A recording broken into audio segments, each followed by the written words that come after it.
Hi guys எல்லாரும் எப்படி இருக்கீங்க?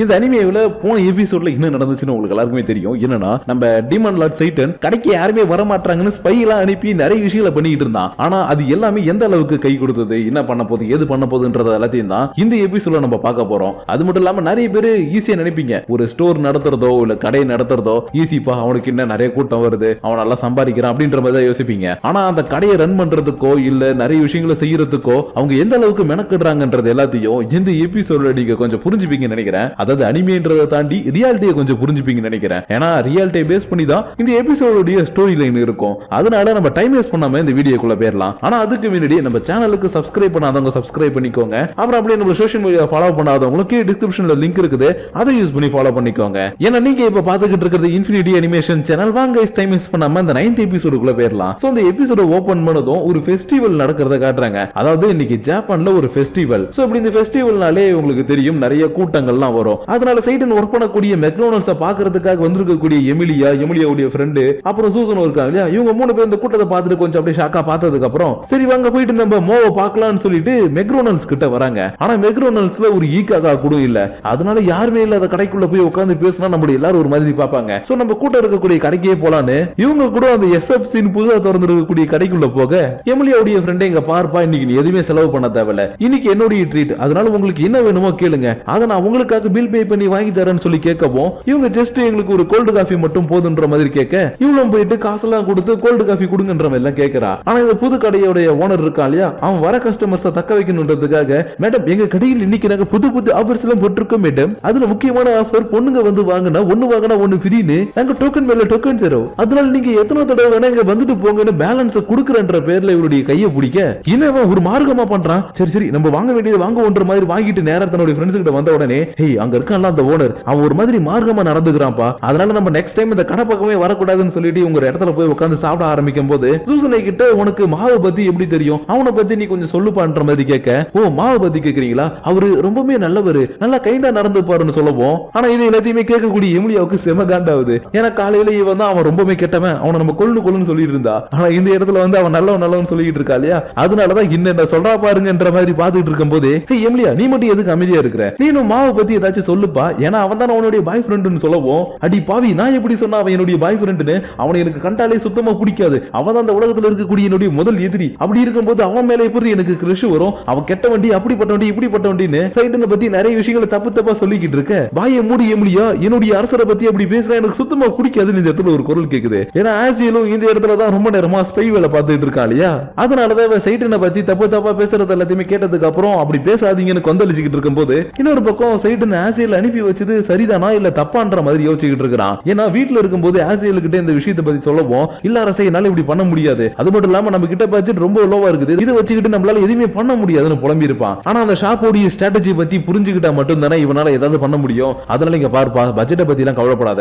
எப்படியாச்சும் அந்த கடையில என்ன நடக்குது எது நடக்குதுன்றத பாத்துட்டு வந்து சொல்லு, அது மூலியமா நம்ம ஏதாச்சும் வித்தியாசமா பண்ணி நம்ம சேல்ஸ் இன்க்ரீஸ் பண்ணிட்டோம்னா நான் அடுத்தது மேனேஜரா மாறிடுவேன், அதுக்கப்புறம் நம்மளுக்கு பட்ஜெட் ப்ராப்ளமே கிடையாதுன்னு சொல்லவும், என்ன தரசே எங்களுக்காக இன்னைக்கு இப்படி எல்லாம் பிளான் பண்ணிருக்கீங்களா, இது நினைக்கும் போது எனக்கு ரொம்பவே சந்தோஷமா இருக்குது, ஆனா நம்ம கிட்ட 10 ரூபா கூட இல்லையே நினைக்கும் போது இன்னும் கஷ்டமா இருக்குதுன்னு நேத்து இவனுக்கு 2 பேரும் காமெடி பண்ணிட்டு இருந்திருக்கானுங்க. அதனாலதான் இப்ப நம்ம பிளான் பண்ண மாதிரி ஏதாச்சும் நடந்தா நல்லா இருக்கும், இல்லனா இந்த இடத்துல பெரிய பிரச்சனை வந்துருன்ற மாதிரி யோசிச்சுக்கிட்டே இருக்கும் போது இவனுக்கு இந்த சிச்சுவேஷன் ஒரு போர்க்காலத்துல இருக்கிற மாதிரி தோணுது. அதனால எப்படியாச்சும் இந்த போர்ல நான் ஜெயிச்சே ஆகணும், அதுக்கு ஏதாவது நான் பண்ணி ஆகணும், புது யுக்தியை நான் கையாண்டாகணும், என்ன பண்றதுன்ற மாதிரி கொஞ்சம் டென்ஷனா யோசிக்க கூட வேலை செய்யறவங்க எல்லாம் வந்துட்டு ஹே இங்க பார்ப்பா இதெல்லாம் நினைச்சு டென்ஷன் ஆகாத, ஃப்ரீயா விடுப்பான்ற மாதிரி தான் சொல்றாங்க. பட் இவன் தானே இந்த இடத்துக்கு இப்போதைக்கு ஆக்டிங் மேனேஜரா இருக்கிறான், அதனால என்னால இப்ப கவலைப்படாம இருக்க முடியாது, நான் ஏதாச்சும் பண்ணணும். சரி ஓகே நண்பர்களே நீங்க எதுக்கும் கஷ்டப்படாதீங்க, இது ஒரு போர், இந்த போர்ல நம்ம கண்டிப்பா ஜெயிப்போம், ஆனா அதுக்கு நம்ம நிறைய வித்தியாசமான யுக்தியை கையாளணும். அதுல முதல் யுக்தி கண்ணாடியை தொடங்கிறது. ஃபர்ஸ்ட் போயிட்டு எல்லாம் கண்ணாடியை தொடங்கினு எல்லாருமே கண்ணாடியை தொடங்கி விட்டுட்டான். ஏன்னா ஆசியல் அந்த கடையில என்ன நடக்குது ஏது பண்றாங்கன்றத பாத்துட்டு வந்து சொல்ற வரைக்கும் இவனுக்கு புதுசா பண்றதுக்கு எந்த ஒரு ஐடியாவும் வராது இல்லையா, அதனாலதான் இந்த மாதிரி உங்களை கண்ணாடியை தொடங்கி விட்டுட்டு டி ஆசியல் சீக்கிரம் வாடான்ற மாதிரி யோசிச்சுக்கிட்டு இருக்க, அந்த பக்கம் கொந்தளிச்சிட்டு இருந்த ஆசியல் என்ன பண்ணிக்கிட்டு இருக்கான்னு பார்த்தா எமிலியாவை மன்னிப்பு கேட்க சொல்லிக்கிட்டு இருக்கான். ஏன்னா இவ சைடனை பத்தி தப்பா நிறைய விஷயங்கள் பேசிட்டா இல்லையா, அதனாலதான் எமிலியா உனக்கு அரசர் எவ்வளவு ஹெல்ப் பண்ணிட்டு இருக்காரு அதெல்லாம் பத்தி கொஞ்சம் கூட யோசிக்காம இப்படி அவரை பத்தி தப்பா பேசிட்டியே, அதனால மன்னிப்பிக்கல்ன்ற மாதிரி சொல்லிக்கிட்டு இருக்கும்போது ஹே ஆசியல் நீ எதுக்கு இங்க இருக்கிறன்றது எனக்கு புரிஞ்சு போயிடுச்சு, அதனால நீ பேசாம வந்து ஓரமா உட்காந்தினா உனக்கு தேவையானதை நான் வாங்கி தருவேன், இல்லனா நான் எதுவுமே பண்ண மாட்டேன்ற மாதிரி சொல்லவும் ஏங்க மன்னிப்புல அப்புறம் கேட்டுக்கலாங்க, நீங்க எனக்கு ஏதோ வாங்கி தரேன்னு சொன்னீங்களே அதை கொஞ்சம் எனக்கு வாங்கி தாங்களேன்ற மாதிரி முன்னாடி டக்குன்னு வந்து உட்காந்துட்டான். இதனால எமிலியாவும் அட பாவி கொஞ்சம் கூட வெக்கமே இல்லாம நான் சொன்னன்றதுக்காக டக்குன்னு வந்து உட்காண்டியடா, ஏன்டா இப்படி பண்றன்ற மாதிரி கேட்க எனக்கு வேற வழி தெரியலங்க. என்னுடைய அரசரை இந்த போர்ல ஜெயிக்க வைக்கணும்னா நான் இந்த மாதிரி ஏதாச்சும் ஒண்ணு பண்ணி ஆகணும். ஆனா என்கிட்ட சுத்தமா பணமே இல்ல. அதனாலதான் நீங்க இப்படி சொன்னதும் இங்க இருக்கக்கூடிய எல்லாத்தையுமே வாங்கி டேஸ்ட் பண்ணி பாத்துடலாம்னு நினைக்கிறேன். அது மட்டும் இல்லாம உங்ககிட்ட ஏதோ ஒரு கூப்பன் இருக்குது, இதை நான் உங்களுடைய பர்மிஷனோட எடுத்துக்கலாமான்னு எமிலியோட ஃப்ரெண்டு கிட்ட கொஞ்சம் ஹம்பிளா கேட்க அதுக்கு நாங்க தாராளமா எடுத்துக்கோங்க, இருந்தாலும் எனக்கு ஒரு விஷயத்தை மட்டும் நீங்க சொல்லணும். நீங்க சடாமா கூட தானே தங்கி இருக்கீங்கன்ற மாதிரி கேட்க ஆமாமா நான் அவர் கூட தான் தங்கி இருக்கேன். அப்ப நான் ஓகே நான் தெரிஞ்சுக்க வேண்டியது உங்ககிட்ட நான் தெரிஞ்சுக்கிறேன். என்னன்னா இந்த எமிலியா இருக்கா இல்லையா, இவ மாவு கிட்ட எந்த ஒரு பொண்ணுகளையும் நெருங்க விடக்கூடாதுன்னு சொல்லிக்கிட்டே இருக்கிறா. அதுக்கான காரணம் என்னன்னு தெரிஞ்சதுன்னா எனக்காக கொஞ்சம் சொல்லுங்களேன்ற மாதிரி கேட்கவும் என்னது இவ எந்த ஒரு பொண்ணையும் மாவு கிட்ட நெருங்க கூடாதுன்னு சொல்லிட்டு இருக்காளா? புரிஞ்சு போச்சு இவங்க எதுக்காக இப்படி பண்ணிக்கிட்டு இருக்காங்கன்னு எனக்கு புரிஞ்சு போச்சு. அதனால எதுக்காக இப்படி இவங்க பண்றாங்கன்ற காரணத்தை உங்களுக்கு நான் இப்ப டீடைலா சொல்றேன்னு. நாங்க எல்லாருமே ஒரு கன்ஸ்ட்ரக்ஷன் கம்பெனி வச்சிருந்தோம்னு சொல்லுவோம். என்னது இவ்வளவு சின்ன வயசுல கன்ஸ்ட்ரக்ஷன் கம்பெனியா? ஆமாமா நாங்க ஒரு கன்ஸ்ட்ரக்ஷன் கம்பெனி வச்சிருந்தோம். அந்த கம்பெனில நான் மாவுக்கு கீழே ஒர்க் பண்ணிக்கிட்டு இருந்தேன். அப்புறம் மிஸ் எமிலியா இருக்காங்க இல்லையா, இவங்க எங்களுடைய ஆப்போசிட் கம்பெனில ஒர்க் பண்ணிட்டு இருந்தாங்கன்னு சொல்லுவோம். என்னது எமிலியா நீ இவங்களுக்கு ஆப்போசிட் கம்பெனில ஒர்க் பண்ணிட்டு இருந்தியா? அப்ப அவனுடைய வயசு என்னப்பான்னு கேட்க ஐயோ இப்ப இவங்க என்ன சொல்லி சமாளிக்கிறது, அதாவதுப்பா நான் இங்க வரதுக்கு முன்னாடி வேற ஒரு கம்பெனில ஒர்க் பண்ணேன், ஆனா அதை பத்தி கேட்கல இல்லையா, அதனாலதான் உங்ககிட்ட சொல்லணும்னு சொல்லி சமாளிச்சுட்டு இருக்கும்போது சரி சரி விடுங்க கதையை கண்டினியூ பண்ணுவோம். நானும் அவன் கம்பெனியை ரொம்பவே சூப்பரா நடத்திக்கிட்டு இருந்தோம். ஆனா ஒரு கட்டத்துல எமிலியாவுடைய கம்பெனியில் இருக்கக்கூடிய ப்ராடக்டோட தரம் உயர்றது மட்டும் இல்லாம அவங்களுடைய ஸ்டாக் உடைய பவரும் அதிகமாகிட்டே போயிடுச்சு.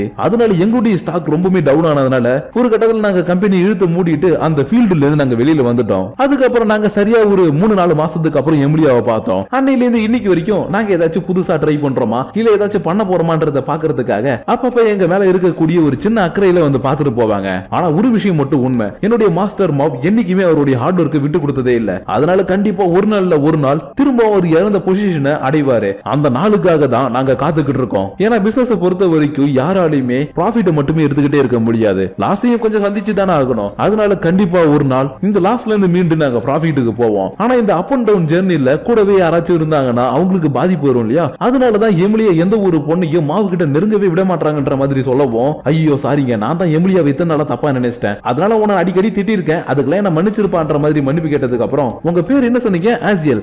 ஆசியல் இங்க பாருங்க நீங்க மிஸ்டர் மாவோடைய வளர்ச்சிக்கு ரொம்பவே ஹெல்ப்பா இருக்கிறீங்க, அதனால உங்கள மாதிரி ஒருத்தர் அவருக்கு அசிஸ்டண்டா கிடைச்சது அவருடைய பாக்கியவனையோட புகழ ஆரம்பிக்க ஆசியலும் ரொம்ப தேங்க்ஸ்ங்க, என்னுடைய வாழ்க்கையில இது வரைக்கும் எந்த ஒரு பொண்ணு என்ன புகழ்ந்தது இல்ல, அதனால நீங்க இப்படி சொன்னதுக்கு ரொம்பவே தேங்க்ஸ்னு சொல்லவும் ஆமாங்க எனக்கு கூட எந்த ஒரு பையனும் தேங்க்ஸ் நான் சொன்னது இல்லன்னு இவ்வளவே லைட்டா ஃபிளஷிங் ஆகுறா. அதனால என்னாச்சுப்பா ஏன் உங்க நல்லா சவுக்குதுன்ற மாதிரி எமிலியா கேட்க ஐயோ அப்படிலாம் இல்லையே என்ற மாதிரி சமாளிச்சுட்டு சரி ஓகே நம்ம இங்கே உட்காந்து பேசிட்டு இருந்தா சரி வராது, வாங்க போயிட்டு உடனே மாவை பார்க்கலாம்னு சொல்றா. ஏன்னா இப்ப மாவை பத்தின நிறைய விஷயங்கள் இவ பேசிக்கிட்டு இருந்தா இல்லையா, அதனாலதான் அவனை பார்க்கணும்னு எனக்கு தோணுது, வாங்க நம்ம மெக்டொனால்ட்ஸ்க்கு போலான்ற மாதிரி சொல்லிட்டு இவங்க கிளம்ப ஆரம்பிக்க ஆசில் மட்டும் எமிலியாவை நீங்க சொன்னதை காப்பாத்துங்கன்னு சொல்லிட்டு இருக்கான். அதாவது இவங்க வந்து உட்காந்துனா உனக்கு தேவையானதை வாங்கி தரேன்னு சொன்னா இல்லையா, அதனாலதான் எனக்கு தேவையானது எல்லாத்தையுமே வாங்கிட்டு வாங்கன்னு சொல்லிட்டு இவங்க 3 பேரும் முன்னாடி கிளம்பி போக எமிலியா மட்டும் டைரக்டா வந்து இந்த ஓனர் கிட்ட தேவையானது எல்லாத்தையுமே வாங்கிட்டு இருக்கா. அப்ப நான் பார்த்து இவளுடைய ஃப்ரெண்டு கிட்ட எப்படி இந்த ஓனர் சில விஷயங்களை பேசினானோ அதே மாதிரி இவகிட்ட பேசுறான். பட் அந்த விஷயங்கள் எதுவுமே இவளுக்கு சுத்தமா புரியவே இல்ல. அதனால எதுக்கு அந்த மாதிரி பேசிக்கிட்டு இருக்குன்னு சொல்லிட்டு இவ பொருள் எல்லாத்தையுமே வாங்கிட்டு வந்துகிட்டு இருக்க,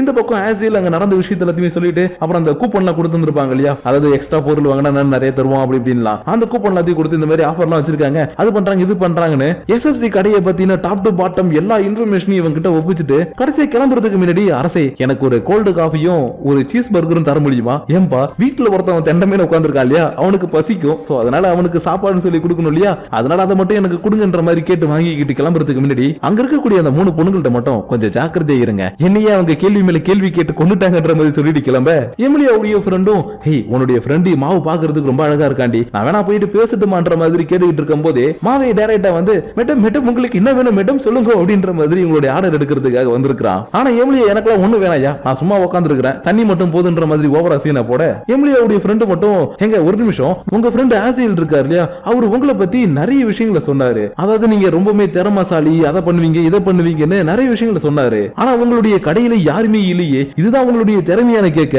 மேடம் கொஞ்சம் பார்த்து பேசுங்க மேடம் என்னுடைய திறமையை குறைச்ச மதிப்பிடாதீங்க நான் யாருன்றது உங்களுக்கு தெரியாதுன்ற மாதிரி சொல்ல என்னப்பா வாய்ஸ்லாம் ரைஸ் ஆகுது எங்க அப்படிதாங்க பேசுன்ற மாதிரி கொஞ்சம் காலையில இருந்து இருக்கக்கூடிய கோவத்துல பேசவும் என்னப்பா நீ இப்படி பேசுற உன்னுடைய ஃப்ரெண்டு ஆசில் நீ ரொம்பவே நல்லவன்லாம் சொன்னாப்பா ஆனா நீ இப்படி ரூடா நடந்துக்கிறீன்ற மாதிரி உன்னை பாத்துக்கிட்டு இருக்கும் போது கரெக்டா சீக குறுக்க வந்து மேடம் நீங்க எதுக்கும் கவலைப்படாதீங்க உங்களுக்கு என்ன வேணும்னு சொல்லுங்க நான் உங்களுக்கு ப்ரிப்பேர் பண்ணி எடுத்துட்டு வந்து தரேன் கொஞ்சம் ஜாலியா பேச எமிலியாவுடைய ஃப்ரெண்டுக்கு இவளை பார்த்ததுமே என்ன தோணுச்சே தெரியல டக்குன்னு ஓடி வந்து இவளை கட்டி பிடிச்சிக்கிட்டு நீ பாக்குறதுக்கு நல்ல பொசு பொசுன்னு கியூட்டா இருக்கடி அப்படின்னு சொல்லி இவளை பிடிச்சி விளையாடுவோம் எங்க எங்க ஃபர்ஸ்ட் என்ன விடுங்க, மூச்சு முட்டுதுங்கன்னு கதற ஆரம்பிக்க, சாரிப்பா நீ பாக்குறதுக்கு ரொம்ப கியூட்டா இருக்கிறியா, அதனாலதான் இப்ப இப்படி கட்டி பிடிச்சிட்டன்ற மாதிரி சொல்லுவோம். சரி ஓகேங்க பரவாயில்ல, உங்களுக்கு தேவையானதை நான் போய் எடுத்துட்டு வரேன்னு சொல்லிட்டு கிளம்பி போக, இந்த பொண்ணு உடனே இங்க பாருப்பா உன்கிட்ட ஏதோ திறமை இருக்குது, நீ அதை பண்ண இதை பண்ணுவேன்னு ஆசையில் நம்பிக்கிட்டு இருக்கிறான், அதனால உன்னுடைய திறமை என்னன்றதை காட்டு, அப்பதான் அந்த கடைக்கு ஏதாவது கூட்டம் வரும்னு சொல்லுவோம். ஆஹா என்ன பத்தி இப்படி தப்பா நினைக்கிறாங்களே, சரி ஓகே நான் யாருன்றதை இப்ப காட்டுறேன்னு சைட்டன் இன்னும் நம்ம பண்ணி சேல்ஸ் இன்க்ரீஸ் பண்றதுக்காக நிறைய விஷயங்களை பண்றான். ஆனா எல்லாமே கடைசியில ஃபெயிலியரா தான் போய்கிட்டே இருக்குது. அதனால நைட்டு 7 மணி வரை ஆயிடுச்சு. இப்ப என்னடா பண்றது ஏது பண்றதுன்ற மாதிரி இன்னைக்கு இவங்க எல்லாருமே மண்டையை பிச்சு யோசிச்சுட்டு இருக்கும்போது எமிலியாவுடைய ஃப்ரெண்டும் இவன் அவ்வளவுதான்ப்பா, இவனால எதுவுமே பண்ண முடியாதுன்னு நினைக்கிறேன், இவன் ஒரு வெட்டுன்ற மாதிரி பேசிக்கிட்டு இருக்கும் போதே கரெக்டா இந்த இடத்துக்கு ஒரு அங்கிள் வர, அங்கிள் நீங்க வந்துட்டீங்களா, நீங்க வந்ததும் தான் எனக்கு உயிரே வந்துச்சு, ஓகே நான் கேட்டது நீங்க கொண்டு வந்தீங்களா, எப்பா நீ கேட்டது ஒண்ணுதான் ஆனா நான் உனக்கு 2 கொண்டு வந்திருக்குன்னு சொல்லுவோம். அப்பனா ஓகே நீங்க இன்னைக்கு இங்க தான் சாப்பிட்டு போகணும்னு சொல்றான். ஆனா இவருக்கு பெருசா ஜங்க் ஃபுட் எல்லாம் பிடிக்காது, அதனால நான் வீட்டுக்கு போய் சாப்பிட்டுக்கிறேன்னு இவங்களுக்கு டாடா சொல்லிட்டு கிளம்பி போக, எமிலியாவுக்கு வந்துட்டு போனவர் யாருன்னே தெரியல. அதனால யார் இவர், எதுக்கு சைட்டனுக்கு வந்து ஃப்ரீயா அந்த மாதிரி ஹெல்ப் பண்றாருன்ற மாதிரி கேட்கவும், இப்பதான் இவளுக்கு சைட்டன் பண்ண இன்னொரு விஷயம் தெரியுது. ஏன்னா சைட்டனுக்கு ஈவினிங் மட்டும் தான் ஒர்க், மத்தபடி பகல்ல சும்மா தானே இருப்பான். அந்த டைம்ல பக்கத்துல இருக்கக்கூடிய இந்த பார்க் எல்லாம் போயிட்டு நிறைய ஹெல்ப் பண்றது, வாலண்டியரா போயிட்டு ஏதாவது செய்யறதுன்னு பண்ணிக்கிட்டு இருப்பான். அப்படிதான் இந்த வயசானவரையும் இவன் மீட் பண்ணி நிறைய விஷயங்களை பேசி நல்ல ஒரு ஃப்ரெண்டாவே மாறி இருக்கிறாங்க. அந்த ஒரு காரணத்துக்காக மட்டும் தான் இவர் ஃப்ரீயா இன்னைக்கு வந்து மாவுக்கு ஹெல்ப் பண்ணிட்டு போறாருன்னு சொல்லவும், எமிலியாவுக்கும் பரவாயில்ல இவன் இந்த மாதிரி எல்லாம் பண்றானான்னு கொஞ்சம் ஆச்சரியமா இருக்குது. அதை விட இன்னொரு ஆச்சரியம் என்னன்னா,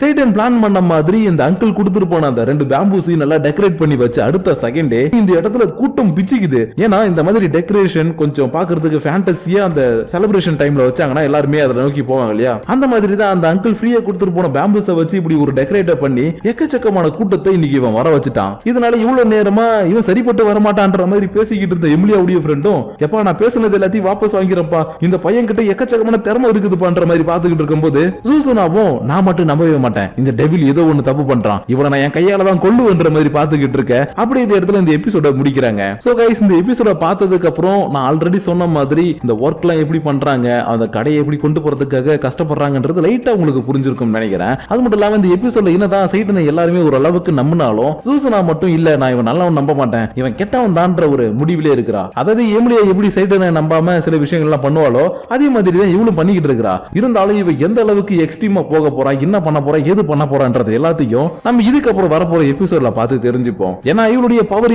என்ன பண்ணுவான்றதுல இதுல காட்டல இல்லையா, அதனாலதான் நம்ம நெக்ஸ்ட் எபிசோட்ல இதெல்லாம் பத்தி பார்ப்போம். ஆனா அதுக்கு முன்னாடி இந்த வீடியோ பத்தின உங்களுடைய பர்சனல் தாட்ஸ் அண்ட் வியூஸ் மறக்காம கீழே இருக்கக்கூடிய கமெண்ட் செக்ஷன்ல கமெண்ட் பண்ணுங்க. ஆனா அதுக்கு முன்னாடி லைக் ஷேர் பட்டனை தட்டி விட்டுருங்க, அப்பதான் நம்மளுடைய ஃபேமிலி கொஞ்சம் growth ஆகும். சோ அதனால லைக் ஷேர் பட்டனை தட்டி விட்டுட்டு உங்களுடைய பர்சனல் தாட்ஸ் அண்ட் வியூஸ் மறக்காம கமெண்ட் பண்ணுங்க. அப்படி நீங்க பண்ணக்கூடிய அந்த கமெண்ட்ஸோட சேர்த்து உங்களை நெக்ஸ்ட் எபிசோட வந்து பாக்குற வரைக்கும் உங்களிடமிருந்து விடைபெறுவது உங்கள் நான்.